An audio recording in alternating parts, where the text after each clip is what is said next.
things that were mentioned in this article are the racist Compton cookout at UCSD. I hope I don't have to explain to everybody here why that was a racist act. The planning of something that's essentially modern day minstrelsy and blackface should not have to be explained why that's racist.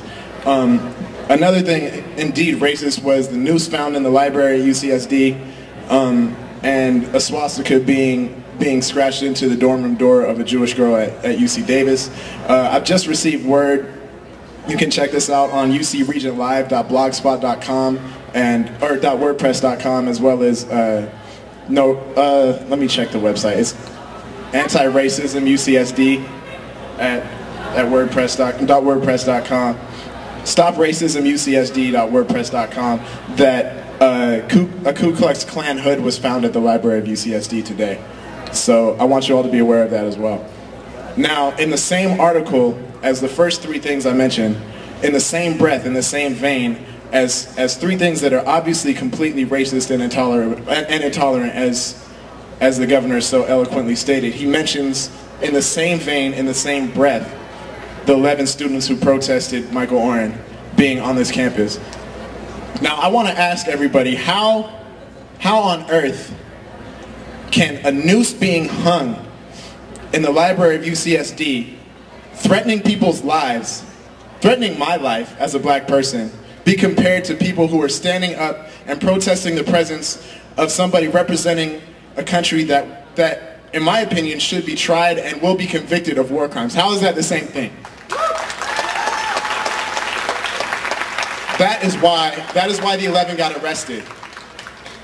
Everybody wants to divert attention to how or whether or not they were exercising free speech and if they were taking away somebody else's free speech. To me, that's not the issue. Of course, in my opinion, they were exercising free speech. This was an act of civil disobedience. And I also would like to bring up, I had the pleasure of listening to and meeting Angela Davis yesterday, who gave a great talk about the prison industrial complex yesterday. And she spoke about the Irvine 11 as well, and brought up a similar point, that the fact that somebody should not be allowed to be protested at a campus, especially representing another country that, as Ryan Davis so eloquently put earlier, breaks more UN Human Rights Council violations than every other country combined. The fact that shouldn't be okay when President Bush went to every single country that President Bush went to when he was in office, he got protested. So why shouldn't Michael Oren be protested when he comes here?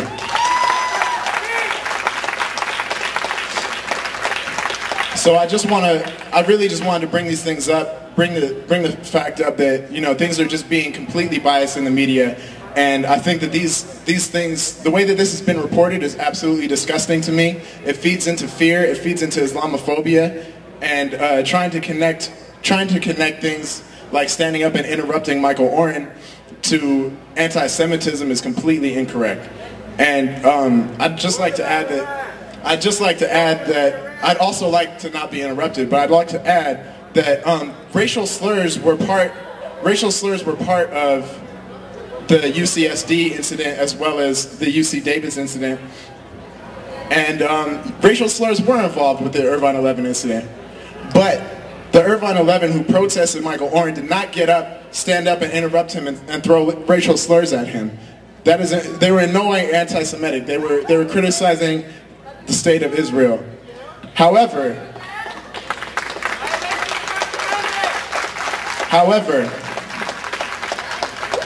there were racial slurs thrown back at the Irvine 11 after they got up and protested Michael Oren. Those are the acts that should be condemned. Being told that people would be a better, I'm paraphrasing, but people would make the world better by becoming suicide bombers and becoming martyrs is not okay. I don't stand for that. That is racial intolerance. That is religious intolerance.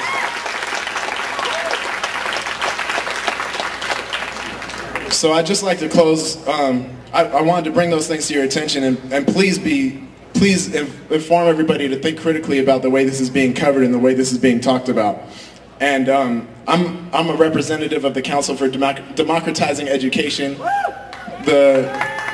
If you don't know, there were 17 students arrested in the administration building for sitting in on Chancellor Drake's floor And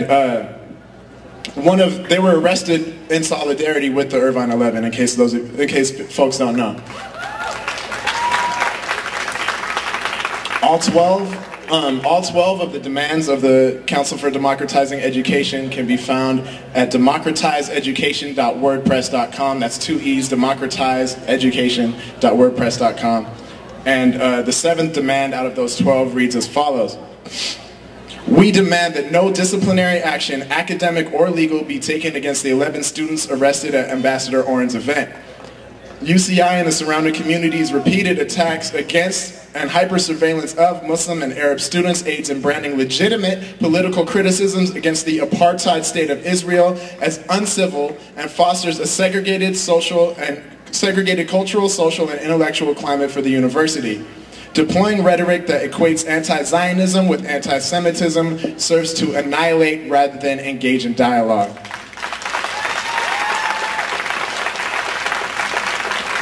So I just encourage everybody to stay informed, keep looking critically at the way this is being shaped in the media and the way that people are talking about this. I encourage everybody here who knows better to go educate folks who do not, and check out the website democratizeeducation.wordpress.com. democratizeeducation.wordpress.com, in case you didn't hear that. And I'm Russell Curry. If you want to speak more about the issues that I spoke about, or learn more about the Council for Democratizing Education, as well as Irvine11.com, sign the petition, talk to me afterwards. Thank you. And free Palestine.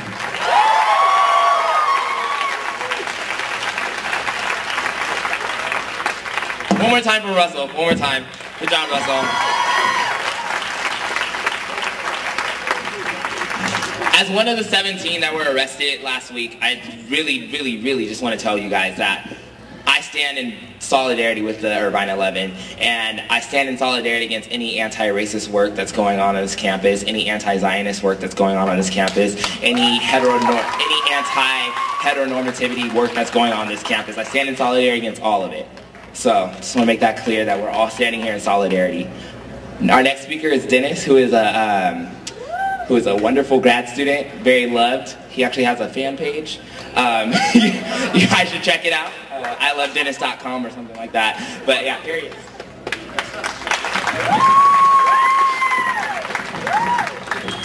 Just for clarification, there is no fan page. I want to thank the Muslim Student Union for giving me a brief 5 minutes to speak on a cause that's MSU and BSU for inviting me to speak, and everyone else who was involved in organizing this event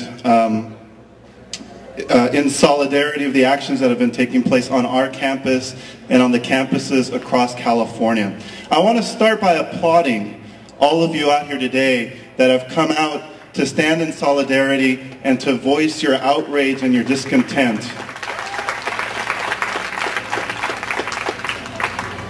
All of you deserve a round of applause for coming out and standing against racism, for coming out and standing against the privatization of our public institutions, for coming out and supporting your students who have taken those difficult first steps to organize and resist on our campuses against the very visible and very brutal attacks of racism.